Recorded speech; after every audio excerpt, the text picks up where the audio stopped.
तो जी आपको हमने एक छोटी सी मेडिकल रिलेटेड न्यूज़ देने के लिए आज यहाँ बुलाया है।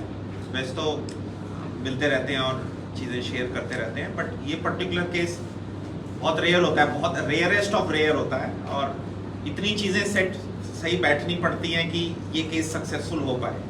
तो पेशेंट हमारे राइट साइड पे बैठा ही है, तो बड़ी छोटी सी हिस्ट्री पर जाऊँगा। हफ्ता पहले किसी अनफॉर्चुनेट इंसिडेंस में शार्प वेपन से रिस्ट से इसका हाथ कट गया, कंप्लीट कट। और क्लीन कट हम कहते हैं कि कई बार जैसे आप लोगों ने देखा कि जब कटाई का सीजन आता है तो थ्रेशर में और इंजरीज बहुत होती हैं और फार्मर्स को होती रहती है, बट उसमें मैंगल कर जाता है एक्सट्रीमिटी। मैंगल मतलब वो चूरा सा बन जाता है उसका।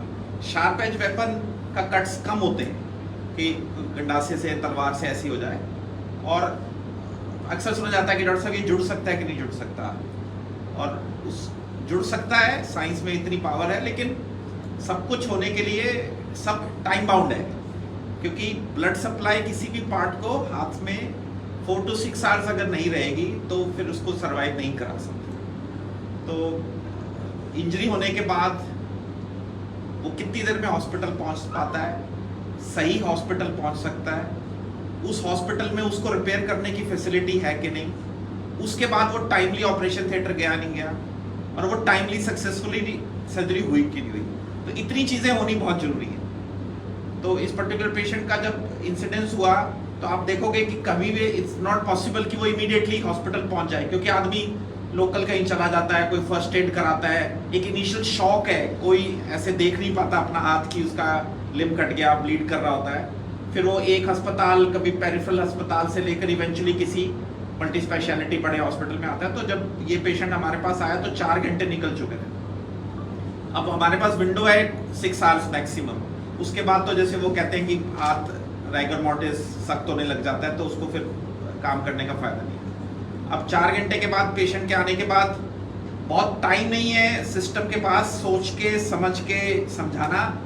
डॉक्टर चाह रहा है कि उसको इमीडिएटली ऑपरेशन थिएटर ले जाएं, ताकि जो भी एक मिनट है वो हम सेव कर सकें और रिपेयर प्रोसीड कर सकें। तो ये आया हमारे पास।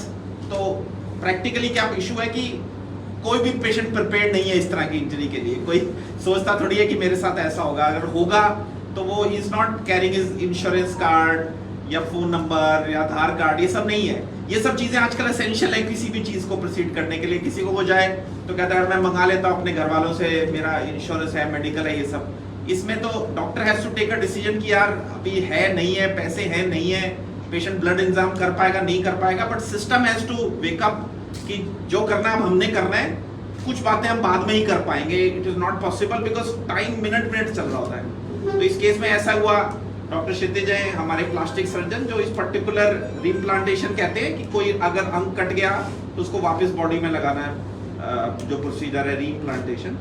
तो डिसीजन वाज कि इसको इमीडिएटली करो। अगर हम इस चक्रों में पड़ गए कि कोई रिश्तेदार आएंगे, उसको 2 को समझाना पड़ेगा, 3 को जी मेरा फलां जगह से आ रहा है, तो छोड़ो तो इमीडिएटली ऑपरेशन थिएटर में लो। तो इमीडिएटली ऑपरेशन थिएटर में लिया गया। 4 आवर्स निकल चुके थे, तो सारी विंडो आपके पास 2 घंटे बचे हैं सब कुछ प्रोसीड करने के लिए। फिर जब प्रोसीजर स्टार्ट होता है तो कहना बड़ा आसान है कि इसको जोड़ दिया, लेकिन आप इमेजिन करिए कि आपको हड्डियां भी जोड़नी है। तो मल्टीपल रिस्ट के लेवल पे मल्टीपल हड्डियां हैं। फिर आपने सबसे पहले जो खून की नस ले जाती है, खून ले जाती है हाथ में, उसको जोड़ना है। तो इस लेवल पे 2 मेन नसें होती हैं, उसको जोड़ना है। लेकिन खून जाने से फर्क नहीं पड़ता, खून वापस आने वाली भी नस रिपेयर होनी चाहिए, क्योंकि जा रहा है और वापस नहीं आ पा रहा तो खून वेस्ट हो जाएगा। तो वापस वाली नस रिपेयर होती है। लेकिन अभी काम पूरा नहीं हुआ, जाने वाली 2 रिपेयर हो गई, वापस आने वाली रिपेयर हो गई। तो सेकंड स्टेज में उंगलियों की महसूस, उंगलियां चलाने वाली नसें जो कट गई उनको है, तो 3 मेजर नसें हैं, उनको रिपेयर करना है। फिर जो उंगलियां चलाती हैं, टेंडन है हमारे हाथों में दिखते हैं, ये तो पता नहीं 20-25 होते हैं, ये सब रिपेयर करते हैं। तो एक कंप्लीट प्रोसीजर करने के लिए इतनी रिपेयर स्ट्रक्चर्स की जरूरी है। लेकिन फर्स्ट इज कि ब्लड चला जाए। ब्लड चला जाएगा तो पॉसिबिलिटी है कि आगे काम हो सकता है। Time bound, critical, immediately operation theatre पहुंच जाए और फैसिलिटी हो ये करने की, क्योंकि जिस स्ट्रक्चर्स को हम रिपेयर करने की बात कर रहे हैं वो इतने छोटे हो जाते हैं कि जो टांके उनमें लगते हैं वो हम और आप नेकेड आई, मतलब अपनी आंखों से नहीं देख सकते। अगर टेबल पे खोल दूं तो बाल से भी पतले धागे होते हैं। और उनके आगे उतनी पतली निडल भी लगती है। तो हम साइज के हिसाब से देखते हैं तो सबसे माइक्रो सूचर जो खाली एक माइक्रोस्कोप के नीचे ही देख सकते हैं, तो उसको खोद अगर यूं हिला दो और गिरा तो फिर दिखता भी नहीं है कि कहाँ चला गया। तो स्पेशल माइक्रोस्कोप चाहिए जिसके अंदर बहुत बड़ा हो जाता है, सब कुछ देख के आप रिपेयर कर पाओ। तो ये सब काम रात को और कंक्लूड करने में 4 घंटे लगे, बट इतना टाइम बाउंड हुआ कि फॉर द पेशेंट, ऑल्दो उसके लिए बड़ा अनफॉर्चुनेट था, लेकिन वो ठीक जगह पहुंच गया और टाइमली सब कुछ हो गया। तो 4 आवर में जितने भी स्ट्रक्चर्स रिपेयर होने चाहिए सारे के सारे रिपेयर हो पाए।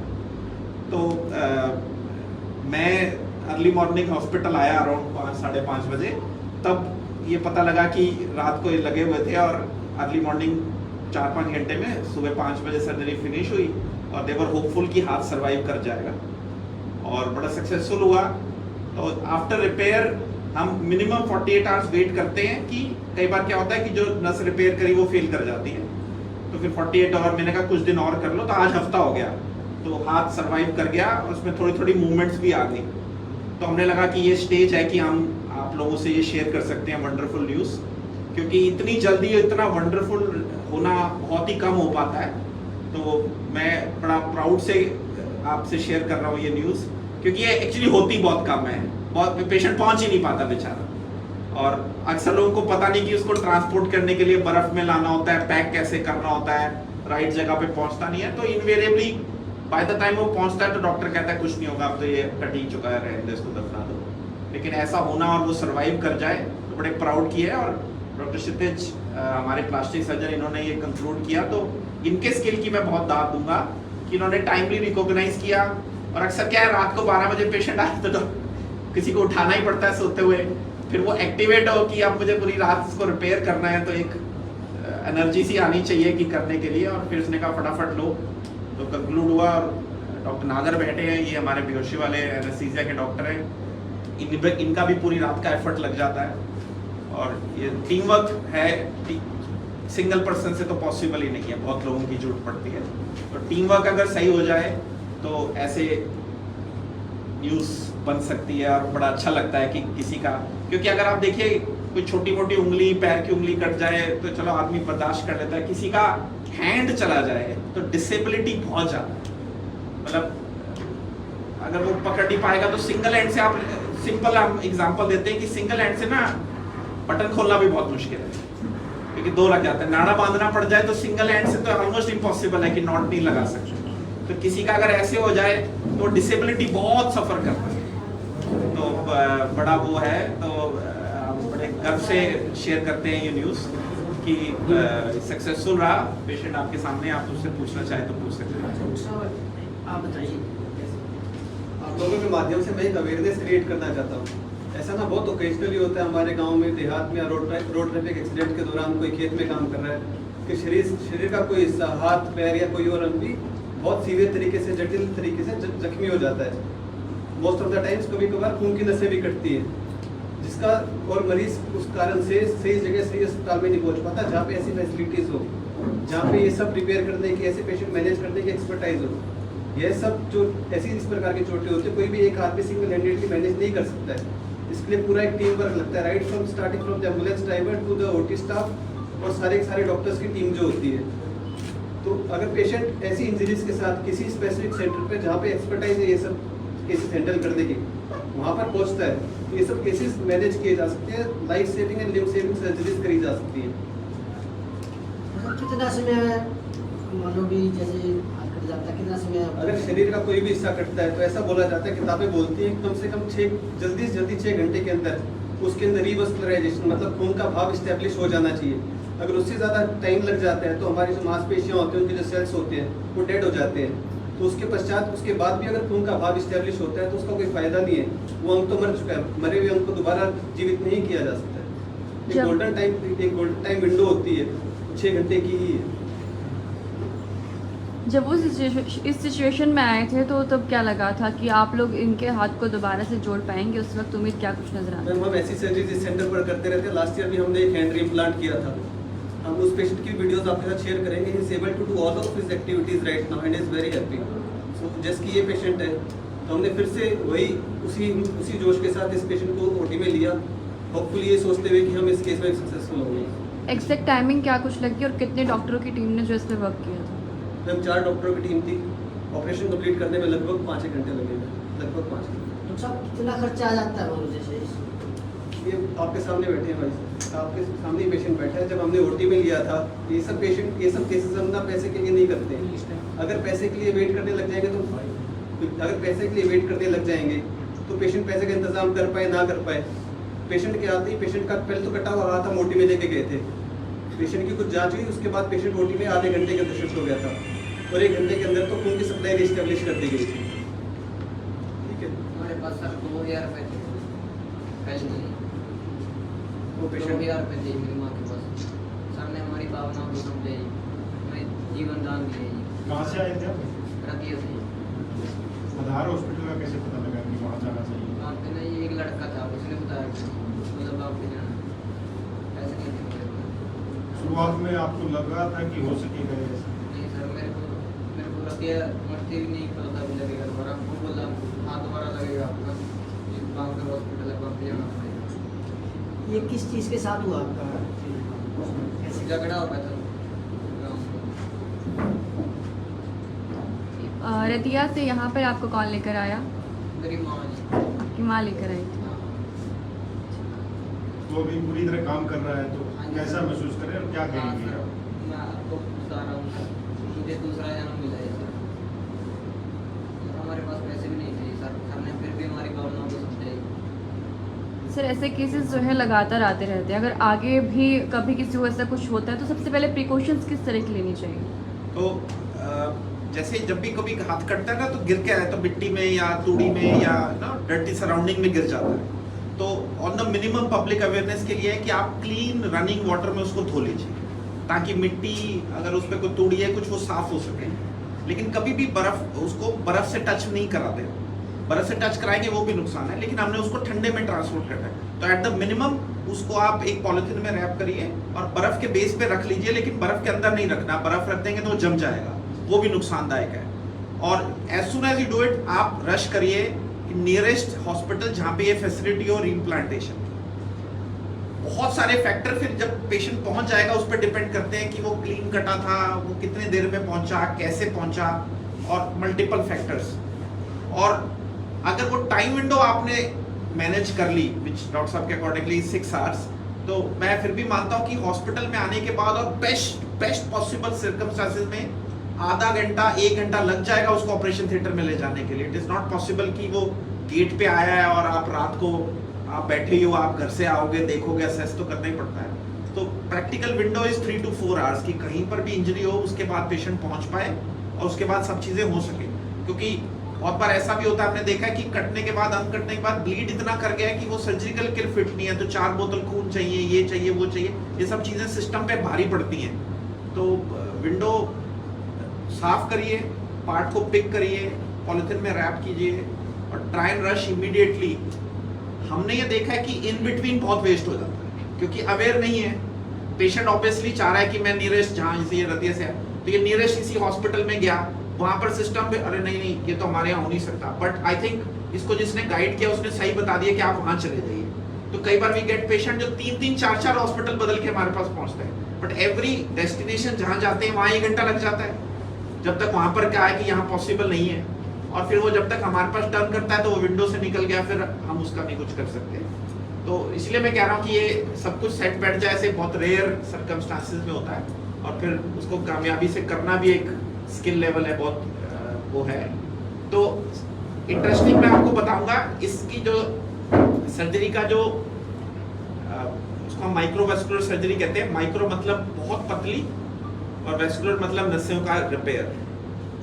तो जब इसकी ट्रेनिंग होती है तो वो वेसल का साइज 1 मिलीमीटर का होता है। वेसल मतलब जो धमनी है वो 1 मिलीमीटर जिसके थ्रू ब्लड फ्लो जा रहा है और वो कटी हुई धमनी को आपने रिपेयर करना है ताकि उसमें से ब्लड जा सके। तो आप 1 मिलीमीटर की धमनी इमेजिन कर लीजिए और फिर इमेजिन करिए कि वो लाइक अ स्ट्रॉ एक ऐसे गोल स्ट्रक्चर है, पाइप है 1 मिलीमीटर का, और आप जब रिपेयर कर रहे हो तो उस धमनी के बाउंड्री पे आपने 9 टांके लगाने 1 मिलीमीटर की बाउंड्री। तो अगर ये मेरा हाथ है और ये पाइप है, अगर मैं इसको काट दूं तो मैं धागे बांधने शुरू करूं तो इस लेवल पे तो कितने भी बनवा लो, लेकिन 1 मिलीमीटर पे आपने उसकी पेरिफेरी रिपेयर करनी है और 8 टांके लगने चाहिए। तो 1 मिलीमीटर पे 8 टांके मतलब कितना महीन सूचर वो होगा, और उसको उस स्किल से करना।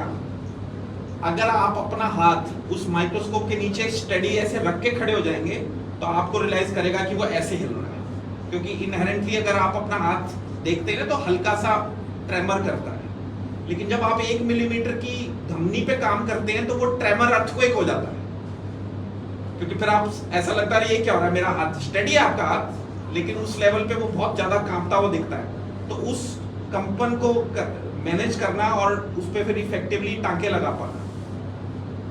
तो जो इसकी बुक ओरिजिनली जिस बंदे ने लिखी थी उसने 3 बातें इनहेरेंट लिखी थी शुरू में, अगर आप ये काम जिंदगी में कभी करना चाहते हो। क्योंकि मैंने बुक पढ़ी है, वैसे इसका फील्ड है। उसने लिखा कि अगर आपने जिंदगी में इस तरह की धमनियों पे काम करना है तो आपको ये 4 चीजें जिंदगी में हमेशा छोड़नी पड़ेंगी।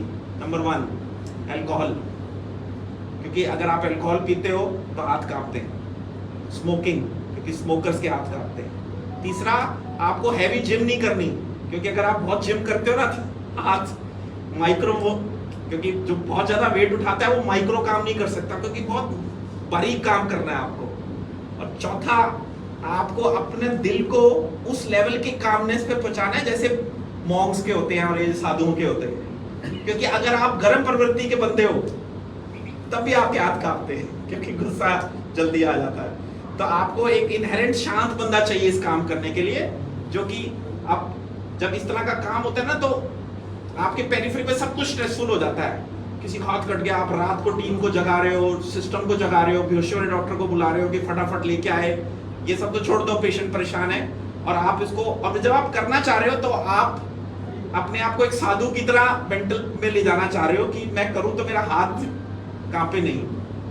वो अचीव इज नॉट इजी, क्योंकि जब भी आपको कहीं अगर कोई सड़क पे प्रदर्शन और गर्मी हो तो आदमी परेशान होता है तो माइक्रो मोशन आ जाता है, ट्रेमर आ जाते हैं। तो आपने वो ट्रेनिंग भी ऐसी है कि आपने ब्रीदिंग ऐसे करनी है और आपने बैठना ऐसे है और आपने इग्नोर करना है कि बाहर क्या हो रहा है, फोन को बाहर रख देना है ताकि बजे नहीं और मैं कामली वो प्रोसीजर कर सकूं, तभी ये सक्सेसफुल हो सकता है। तो वो दिल की स्टेट और माइंड की स्टेट उस लेवल पे पहुंचाना, वो भी एक साधु है, जो मैं तो कहता हूँ बहुत मुश्किल है, क्योंकि मैं उस प्रवृत्ति का बिल्कुल भी नहीं हूँ।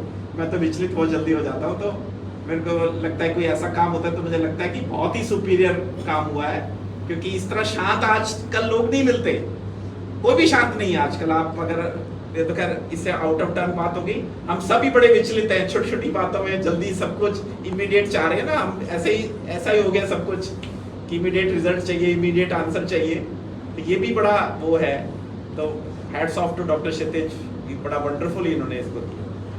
कोई मैसेज जो आज डिलीवर करना चाहते हैं आप? इस वक्त बहुत सारे लोग लाइव देख रहे हैं आपको। मैं तो यही आपको 2 बातें कहूँगा कि हमारा हरियाणा पंजाब जो हमारे टच करता है, ये कृषि प्रधान स्टेट्स हैं हमारी, और साल में 2 इफ नॉट 3 बार सीजन आता है जब थ्रेशर और फील्ड वर्क बढ़ जाता है। तो इन दौरान जो भी फील्ड में काम करते हैं मजदूर या किसान हमारे भाई लोग, ये इंजरियां बहुत कॉमन है। और आप इस इंजरी को ना सिंपल ये नहीं चाहिए कि हाथ कटना ही चाहिए, कई बार डीप कट लग जाते हैं, 2 नसें कट गई, हाथ खराब नहीं हुआ लेकिन उसका मूवमेंट चली गई ऐसे। ये सब इंजरियां बड़ी इफेक्टिवली ट्रीटेबल हैं अगर अच्छा पर्सन उनको हैंडल करे। तो ये इंजरीज बढ़ जाती हैं जब सीजन आता है कटाई का और इस दौरान का। तो सबसे यही एडवाइस है कि आप जहां पर भी हैं फर्स्ट एड करवाइए, ब्लीडिंग रुकवाइए और टाइमली एक अच्छे सेंटर पे पहुंचने की कोशिश करिए, स्पेशली जहां पर प्लास्टिक सर्जन की एक्सेस अवेलेबल हो, क्योंकि उससे रिजल्ट फार सुपीरियर आते हैं। क्योंकि बहुत बार हमने देखा कि डॉक्टर साहब 10 साल पहले लगी थी, जख्म तो मेरा भर गया पर ये उंगलियां मुड़ती नहीं, और पेशेंट एक्सेप्ट करके बैठे हैं। और हम देखते हैं तो ऐसे बैकग्राउंड में होते हैं, शायद ये टाइमली होता रहा तो ये कर पाता, लेकिन आप उसको डिसअपॉइंट भी नहीं कर सकते, अब तो 10 साल हो गए। तो मैसेज यही है कि अगर वो टाइमली पहुंच पाता है, और खासकर क्योंकि हमारा फार्मर है तो हमारे यहाँ बाय डाटा ये इंसिडेंस बहुत ज़्यादा है, क्योंकि नेचर ऑफ वर्क ऐसा है कि फील्ड में, दरांती में, वो थ्रेशर में, कटाई के टाइम बहुत ज़्यादा इंजरीज होती हैं। तो आई थिंक मैसेज यही है कि टाइमली और इंटरवीन करना चाहिए, हो जाना चाहिए।